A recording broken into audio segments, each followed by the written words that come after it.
Hello everyone. In today's session, we are going to talk about the circular motion.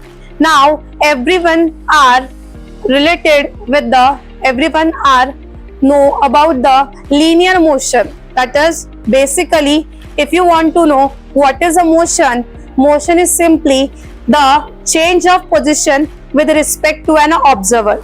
For example, if all these students are the observer, in that case I'll be as a object, and the motion of the object with respect to an observer is nothing but the considered to be as a motion. If we talk about the linear motion, in case of linear motion, the object always perform a straight line path, and in case of circular motion, the object always perform the motion in the circular manner. That is simply, if we consider the circular motion is nothing but the motion of the particle along the circumference of circle. This concept already we had studied in the earlier session, even also in the 11th standard. But in 12th standard, we are going to deal with the circular motion and what are the concepts related to circular motion. So basically, what is a circular motion? Motion of a particle along the circumference of circle is circular motion. For example, a stone tied to the string.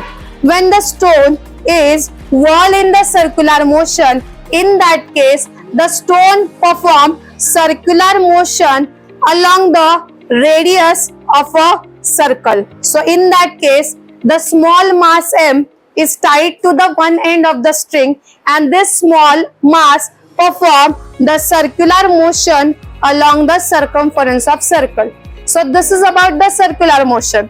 Whenever we have to consider the circular motion, we have to also consider the quantities such as angular displacement, angular velocity, angular acceleration. We have already studied the quantities related to linear motion such as linear displacement, linear velocity, linear acceleration.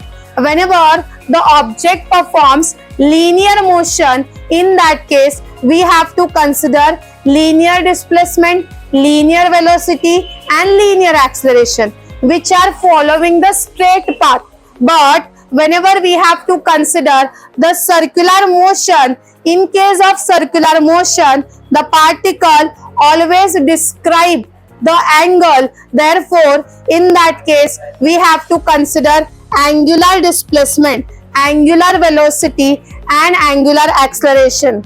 So, these are the terms that we will be discussing briefly in a rotational motion, rather in rotational dynamics. So, the terms which are related to the circular motion will be always needed while studying the topic called rotational dynamics.